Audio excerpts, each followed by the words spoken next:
Hello everyone, welcome to our channel. हम solve कर रहे हैं हमारी सोशोलॉजी की 1500 क्वेश्चन सीरीज़, जिसमें हमने अभी तक 1000 क्वेश्चंस को सॉल्व कर लिया है। उससे आगे के क्वेश्चंस को हम आज इस वीडियो में सॉल्व करेंगे। तो देर न करते हुए शुरू करते हैं आज की वीडियो। पहला क्वेश्चन है आपकी स्क्रीन पर। छोटी छोटी प्रकल्पना में पाई जाने वाली समान अवधारणा को लेकर बनाए जाने वाले सिद्धांत को क्या कहते हैं? जब छोटी छोटी प्रकल्पनाएं होती हैं और उनसे रिलेटेड कोई थ्योरी बनती है तो उसको हम क्या कहते हैं? उच्च स्तरीय सिद्धांत, मध्य स्तरीय सिद्धांत, निगमन सिद्धांत या फिर इनमें से कोई नहीं। तो अगर आपने मर्टन की थ्योरी को ठीक से पढ़ा होगा तो उन्होंने कहा था कि हमें एक ऐसे सिद्धांत बनाने चाहिए जो कि ना तो बहुत वृहद हो और ना ही बहुत लघु हो, बल्कि छोटी छोटी प्रकल्पनाओं से मिलकर एक सिद्धांत बने हो। तो मध्य में आए वो, तो मध्य स्तरीय सिद्धांत बी यहाँ पर राइट हो जाएगा। अगला क्वेश्चन, प्रकार्यवाद की 3 अवधारणाएं जिसे ब्राउन मेलिनोव्स्की ने दिया, उसका खंडन किस प्रकार्यवादी ने किया? कौन से प्रकार्यवादी हैं जिन्होंने प्रकार्यवाद की 3 अवधारणाएं जो कि ब्राउन मेलिनोव्स्की ने दिया है उनका खंडन किया था? सार्वभौमिक प्रकार्यवाद और अनिवार्यता प्रकार्यवाद, इन सभी अवधारणाओं का किसने खंडन किया था? ऑप्शन है टालकट persons, Durkheim, Robert K Merton.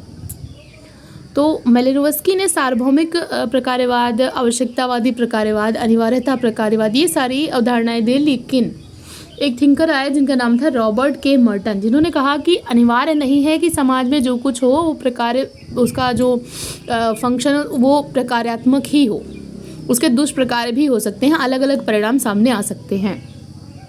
तो यहाँ पर आपका लास्ट वाला ऑप्शन राइट हो जाएगा। नेक्स्ट क्वेश्चन, जब सांस्कृतिक लक्ष्यों को प्राप्त करने के लिए वैध साधनों में निरंतरता नहीं रहती, दोनों में अंतर बढ़ जाता है, तो मर्टन के अनुसार कौन सी स्थिति उत्पन्न होती है? तो एक ऐसी स्थिति जहाँ पर सांस्कृतिक लक्ष्य और साधनों में डिसबैलेंस हो जाए, लक्ष्य कुछ और हैं और साधन फिर कुछ और हैं, डिसबैलेंस हो जाए, तो ऐसी स्थिति को क्या कहेंगे, या मर्टन ने ऐसी स्थिति को क्या कहा था? तो मर्टन ने ऐसी स्थिति को कहा था एनोमी, विसंगति। बी यहाँ पर राइट हो जाएगा। अगला क्वेश्चन, किसने औद्योगिक समाज में व्यक्ति के अनुकूलन की समस्या उठाते हुए अनुकूलन के 5 तरीके, मोड ऑफ एडॉप्टेशन बताए हैं? मोड ऑफ एडॉप्टेशन की बात किसने की है, किसने बताई हैं? ये Durkheim, Robert K Merton, Erwin Goffman, टालकट Parsons. 5 mode of adaptation बताए हैं, किसने बताए हैं? तो राइट आंसर हो जाएगा यहाँ पर आपका Robert K Merton, B right हो जाएगा। अगला क्वेश्चन, निम्नलिखित में से कौन सी अवधारणा रॉबर्ट के मर्टन की नहीं है? संरचनात्मक दृश्यता, भूमिका आदर्श, सार्वभौमिक प्रकार्यवाद और स्वतः साधक भविष्योक्ति। तो संरचनात्मक दृश्यता की बात इन्होंने की है, भूमिका आदर्श की बात इन्होंने की है, स्वतः साधक भविष्योक्ति की बात इन्होंने की है, लेकिन सार्वभौमिक प्रकार्यवाद का इन्होंने खंडन किया था, जो कि मेलिनोव्स्की जिसको मान्यता देते हैं, तो इन्होंने उसका खंडन किया था। तो सी यहाँ पर राइट हो जाएगा। अगला क्वेश्चन, सिद्धांत और आनुभविक अनुसंधान में चोली दामन का संबंध किसने बताया है? Max weber, टालकट Parsons, Durkheim, Robert K Merton. तो सिद्धांत और आनुभविक अनुसंधान ये दोनों एक दूसरे से अंतः संबंधित हैं, ऐसा कौन मानता है? तो ये मानना है आपके रॉबर्ट के मर्टन का, डी यहाँ पर राइट हो जाएगा।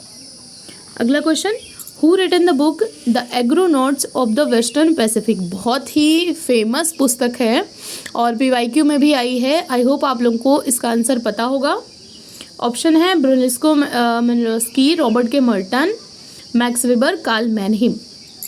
The Argonauts of the Western Pacific. तो यहाँ पर जो राइट आंसर होगा वो हो जाएगा मेलिनोव्स्की, ए यहाँ पर राइट है। बहुत ही महत्वपूर्ण पुस्तक है इनकी। अगला क्वेश्चन, किस प्रकार्यवादी को जैव सांस्कृतिक प्रकार्यवादी भी कहा जाता है? जैव सांस्कृतिक प्रकार्यवादी, Spencer, Durkheim, ब्रुनिस्को Malinowski, Robert K Merton. जैविकीय सांस्कृतिक प्रकार्यवादी यानी जिसने व्यक्ति की आवश्यकताओं को ध्यान में रखते हुए बताया और संस्कृति को एक तरीके से बताया कि उसके फंक्शन होते हैं व्यक्ति की आवश्यकताओं को पूरा करना। तो ऐसा कौन करता है? यहाँ पर राइट आंसर हो जाएगा सी, मेलिनोव्स्की। नेक्स्ट क्वेश्चन, किसने कहा कि संस्कृति में विरासत में मिले कला शिल्प वस्तुएं, एक सेकेंड फिर से देख लीजिए क्वेश्चन।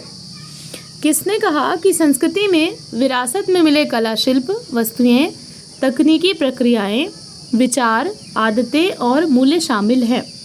तो संस्कृति में इन सभी चीज़ों को किसने बताया है? टायलर, ब्रोनिस्लो मेलिनोव्स्की, जोसेफ फिचर या फिर डेविड विडनी। तो यहाँ पर राइट हो जाएगा आंसर मेलिनोव्स्की, बी। संस्कृति में इन्होंने कला शिल्प वस्तुएं, तकनीकी प्रक्रियाएं, विचार, मूल्य आदि को शामिल किया है। अगला क्वेश्चन, किसने कार्यशील इकाइयों से मिलकर बनी समग्रता को संस्कृति माना है? Tylor, Linton, Malinowski, Radcliffe Brown. तो कार्यशील इकाइयों से जो समग्रता बनती है उसको कहा है कि संस्कृति है, ऐसा किसने कहा है? अगेन यहाँ पर आंसर हो जाएगा मेलिनोव्स्की, सी। नेक्स्ट क्वेश्चन, ब्रोनिस्लो मेलिनोव्स्की संस्कृति की व्याख्या किस सिद्धांत के आधार पर करते हैं? प्रकारात्मक सिद्धांत, आवश्यकता सिद्धांत, उपयोगितावादी सिद्धांत, सांख्यिकीय सिद्धांत। तो मेलिनोव्स्की ने जो संस्कृति की व्याख्या की है, अभी थोड़ा सा मैंने बताया था कि उन्होंने क्या आधार माना था? व्यक्ति की आवश्यकताओं को उन्होंने आधार मान करके संस्कृति की व्याख्या की थी। तो आवश्यकतावादी सिद्धांत इन्होंने दिया है, बी यहाँ पर राइट हो जाएगा। अगला क्वेश्चन, किसने कहा कि जादू विशुद्ध व्यवहारिक क्रियाओं का योग है जिसके द्वारा मानवीय आवश्यकताओं की पूर्ति होती है? एक विशुद्ध व्यवहारिक क्रियाएं जिसके द्वारा मानवीय आवश्यकताओं की पूर्ति होती है। बहुत आसान सा है, आप लोग गेस कर गए होंगे। ऑप्शन है फ्रेजर, एस.सी. दुबे, मेलिनोव्स्की और इवांस प्रिचार्ड। और आंसर यहाँ पे हो जाएगा सी। अगला क्वेश्चन, ब्रोनिस्लो मेलिनोव्स्की ने व्यवस्था के 3 स्तर बताए, निम्न में से कौन सा नहीं है? जैविक, सामाजिक संरचना, प्रतीकात्मक और सांस्कृतिक। तो व्यवस्था के 3 स्तर बताए हैं, एक नहीं बताया है, इनमें से कौन सा नहीं बताया है? तो इन्होंने जैविक की बात की, सामाजिक की बात की, प्रतीकात्मक की बात की, सांस्कृतिक स्तर की बात इन्होंने नहीं की है। तो यहाँ पर जो है आपका डी राइट हो जाएगा। अगला क्वेश्चन, जादू और धर्म को पवित्र और विज्ञान को अपवित्र किसने कहा है? तो ये वाला क्वेश्चन तो रिपीटेड हो गया, आप लोग को इसका आंसर अगर याद होगा, पहले की वीडियो अगर आपने देखी होगी तो। Durkheim, Frazer, Malinowski, Evans Pritchard. और राइट आंसर हो जाएगा मेलिनोव्स्की, सी। अगला क्वेश्चन, वे आवश्यकताएं जो व्यक्ति तथा समूह के अस्तित्व के लिए आवश्यक हैं, ऐसी आवश्यकता को मेलिनोव्स्की द्वारा बताए गए किस आवश्यकता स्तर के अंतर्गत रखेंगे? मूल आवश्यकता, व्युत्पन्न आवश्यकता, प्रतीकात्मक आवश्यकता या फिर संपूर्ण आवश्यकता। तो ऐसी आवश्यकताएं जो व्यक्ति और समूह के अस्तित्व के लिए अनिवार्य हैं या आवश्यक हैं। तो मेलिनोव्स्की ने उनको किस कैटेगरी में रखा है, किस प्रकार की आवश्यकताएं बताया है? तो उनको मेलिनोव्स्की ने बताया है कि वो होती हैं मूल आवश्यकताएं। ए यहाँ पर राइट हो जाएगा। अगला क्वेश्चन, मूल, व्युत्पन्न और समाकलनकारी आवश्यकताओं के 3 स्तर किसने बताए? Robert K Merton, टलकट Parsons, Robertson, Smith. तो मूल, व्युत्पन्न और समाकलन आवश्यकताओं के 3 स्तर, अभी पिछले वाले प्रश्न में आपने देखा होगा और आंसर आई होप आप लोग को इसका आंसर गेस कर लिया होगा आप लोगों ने। डी यहाँ पर राइट हो जाएगा, मेलिनोव्स्की। अगला क्वेश्चन, कोई भी रीति रिवाज, प्रथा जब तक समाज में मौजूद है वह कोई ना कोई प्रकार करती रहेगी। ये वाक्य प्रकारवाद किस अभिधारणा को संदर्भित करता है? सार्वभौमिक प्रकारवाद, प्रकारात्मक अपरिहार्यता, प्रकारात्मक एकता या फिर प्रकारात्मक पैराडाइम। तो समाज में जो भी है वो प्रत्येक वस्तु का, उस प्रत्येक वस्तु का कुछ ना कुछ प्रकार है, ऐसा कौन सा कॉन्सेप्ट या कौन सी अवधारणा में ऐसी बात की गई है? तो ये इंगित कर रहा है प्रकारात्मक अपरिहार्यता की ओर, यानी कि बी राइट हो जाएगा। अगला क्वेश्चन, सार्वभौमिक प्रकारवाद की अवधारणा किसने दी? Robert K Merton, Durkheim, Radcliffe brown, ब्रोनिस्लो मेलिनोव्स्की।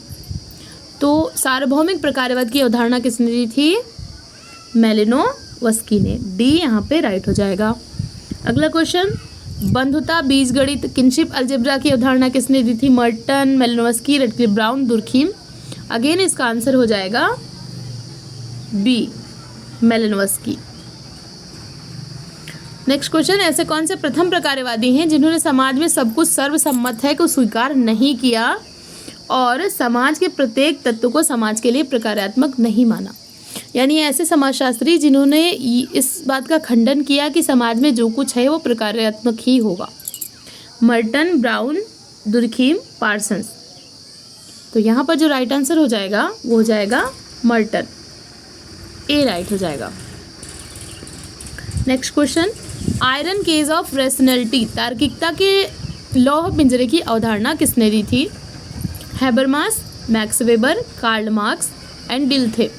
तो तार्किकता के लौह पिंजरे का जो कॉन्सेप्ट था वो किसने दिया है? तो वो दिया है आपके मैक्स वेबर ने, बी यहाँ पर राइट हो जाएगा। अगला क्वेश्चन, वेबर ने सामाजिक क्रिया का सिद्धांत अपनी किस पुस्तक में दिया? The Protestant ethics and spirit of capitalism, ये 1904 में आई थी। इकोनॉमी एंड सोसाइटी 1921 में आई थी। The methodology of social science 1949 में आई थी। एंड लास्ट बुक है द सिटी, 1922 में आई थी। तो किस पुस्तक में इन्होंने सामाजिक क्रिया का सिद्धांत दिया है वेबर ने? तो वो पुस्तक है इकोनॉमी एंड सोसाइटी, बी यहाँ पर राइट हो जाएगा। नेक्स्ट क्वेश्चन, इलेक्टिव एफिनिटी, वैकल्पिक आत्मीयता की अवधारणा किसने दी? Karl Marx, Max Weber, Durkheim, Radcliffe Brown. Elective affinity ये कॉन्सेप्ट किसने दिया है? तो ये कॉन्सेप्ट दिया है आपके मैक्स वेबर ने, बी यहाँ पर राइट हो जाएगा। Next question, Asiatic mode of production की अवधारणा कार्ल मार्क्स ने अपनी किस पुस्तक में दी है? The critic of political economy, Das Kapital, the Holi family या फिर इनमें से कोई नहीं? तो एशियाटिक मोड ऑफ प्रोडक्शन का जो कॉन्सेप्ट है मार्क्स ने किस बुक में दिया है? उस बुक का नाम बताइए। तो उस पुस्तक का नाम है the critic of political economy. इसमें इन्होंने एशियाटिक मोड ऑफ प्रोडक्शन की बात की है। अगला क्वेश्चन, जब हम किसी भी समाज का विश्लेषण भौतिक उत्पादन शक्तियों के संदर्भ में करते हैं तो ये कहलाता है द्वंद्ववाद, ऐतिहासिक भौतिकवाद, पूंजीवाद या फिर अलगाववाद। तो जब भी हम समाज का विश्लेषण भौतिक उत्पादन शक्तियों के संबंध में करते हैं, यानी कि भौतिकता को हम बहुत ज़्यादा प्राथमिकता दे रहे हैं, तो क्या हो जाएगा? ये ऐतिहासिक भौतिकवाद, बी यहाँ पर राइट हो जाएगा। नेक्स्ट क्वेश्चन, किसके अनुसार समाज की संरचना उस समाज में रहने वाले लोगों की मस्तिष्क की संरचना है? यानी जो समाज की संरचना है वो क्या है?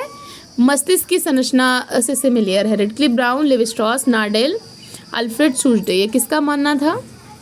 तो ये मानना है आपके लेवी स्ट्रॉस का, बी यहाँ पर राइट हो जाएगा। नेक्स्ट क्वेश्चन, सामाजिक संरचना का संबंध किसी भी प्रकार की प्रयोग सिद्ध वास्तविकता से नहीं है, ये किसका मानना था? कौन सिद्धांतकार है जिन्होंने कहा कि सामाजिक संरचना वास्तविकता नहीं है बल्कि क्या है? मस्तिष्क की संरचना है। अभी मैंने करवाया ना, गेस कर लिया होगा आप लोगों ने आंसर। राइट आंसर है लेवी स्ट्रॉस, बी राइट हो जाएगा। अगला क्वेश्चन, लेवी स्ट्रॉस ने अपने अध्ययन में कितने प्रकार के विनिमय की बात की है? 2 प्रकार, 4 प्रकार, 3 प्रकार या फिर 5 प्रकार? तो लेवी स्ट्रॉस ने 3 प्रकार के विनिमय की बात की है, यहाँ पर सी राइट हो जाएगा। अगला क्वेश्चन, लेवी स्ट्रॉस के अनुसार समाज के जितनी भी लोक कथाएं यानी मिथ हैं उन्हें उनकी विशेषता के आधार पर अलग अलग वर्ग में रखना क्या कहलाता है? जितनी भी लोक कथाएं या फिर मिथ्स हैं उनको हम अगर अलग अलग वर्ग में रखते हैं तो इसको क्या कहेंगे हम? तो इसको इन्होंने नाम दिया था मिथेम्स, ए यहाँ पर राइट हो जाएगा। अगला क्वेश्चन, संरचनात्मक सिद्धांत में समाज के अध्ययन हेतु किसने यांत्रिक और सांख्यिकीय प्रतिरूपों का प्रयोग किया? संरचनात्मक सिद्धांत में किसने किया है यांत्रिक और सांख्यिकीय प्रतिरूपों का प्रयोग? Levi Strauss, brown, अल्थुजर, Michel फुको। Right answer हो जाएगा लेवी स्ट्रॉस, बी। अगला क्वेश्चन, फोनीम्स के आधार पर नातेदारी का वर्णन किसने किया? मेलिनोव्स्की, ब्राउन, लेवी स्ट्रॉस एंड नार्डेल। तो फोनीम्स के आधार पर नातेदारी का वर्णन किया आपके अगेन लेवी स्ट्रॉस, सी।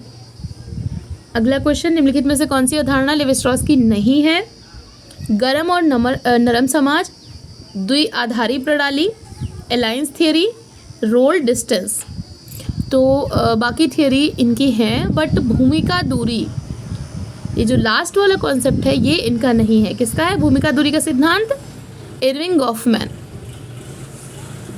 अगला क्वेश्चन, सामान्यीकृत अन्य और महत्वपूर्ण अन्य किसके सृजन करता है? मैं, मुझे, समाज और स्व। तो सामान्यीकृत और अन्य और महत्वपूर्ण अन्य किसको सृजित करते हैं? मी को। बी यहाँ पर राइट हो जाएगा। अगला क्वेश्चन, किसने कहा कि संरचना एक अंतः क्रियारत शक्तियों का जाल है?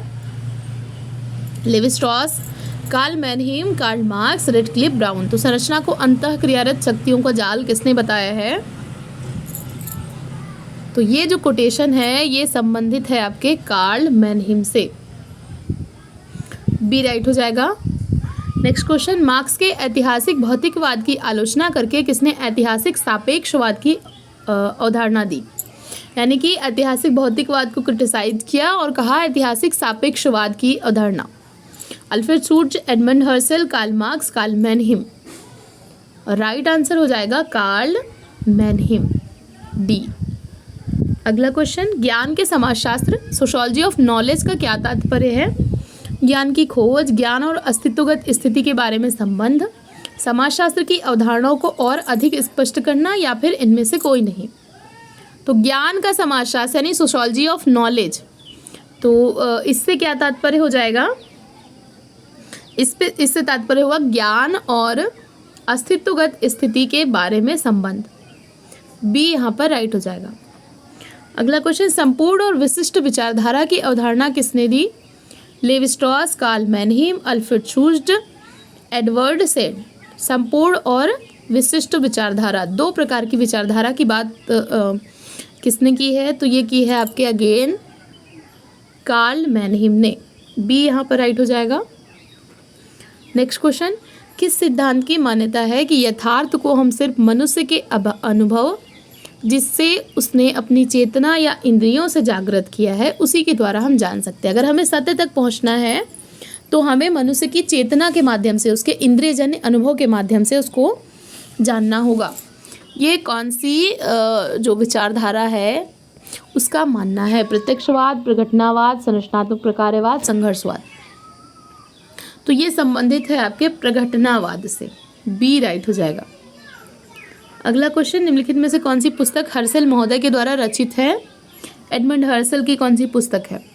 Phenomenology and the crisis of western philosophy, या फिर general introduction to pure phenomenology, या फिर ये दोनों, या फिर फेनोमेनोलॉजी ऑफ सोशल वर्ल्ड। तो जैसा मैंने पढ़ाया हुआ है आपको, ये दोनों ही पुस्तकें इनकी हैं, यानी सी यहाँ पर राइट हो जाएगा। जो लास्ट वाली बुक है ये फेनोमेनोलॉजी ऑफ सोशल वर्ल्ड, ये शूर्ज की है। अगला क्वेश्चन, किसका कहना है कि प्रघटना शास्त्र समाजशास्त्रीय चेतना, मस्तिष्क तथा जीव जगत आदि अवधारणा द्वारा समाज की वास्तविकता का अध्ययन करता है? Alfred Schutz, Husserl, Levi Strauss and Nadel.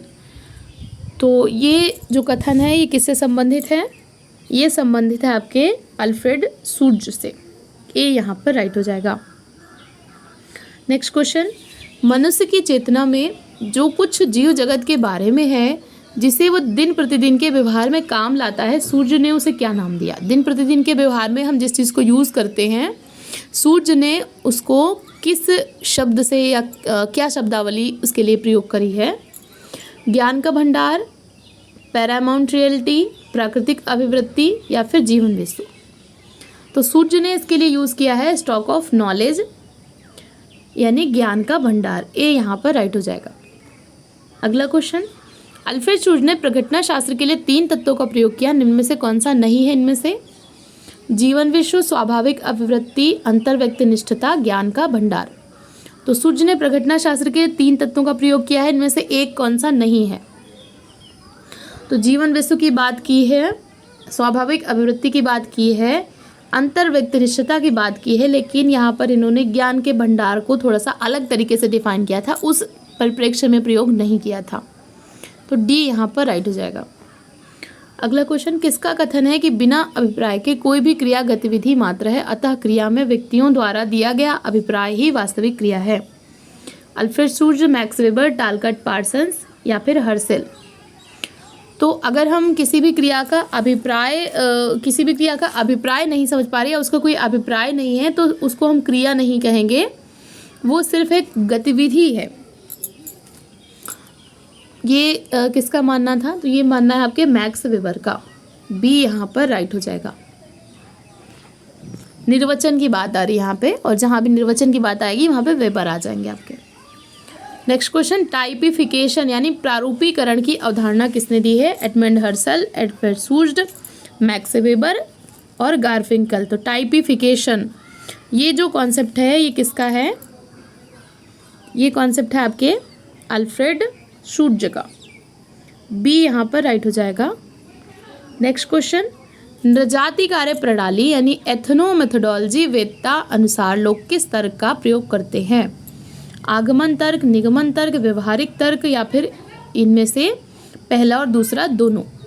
तो एथनो मेथोडोलॉजी में मानना है इन लोगों का कि जो व्यक्ति हैं वो व्यवहारिक तर्क का प्रयोग करते हैं। सी यहाँ पर राइट हो जाएगा।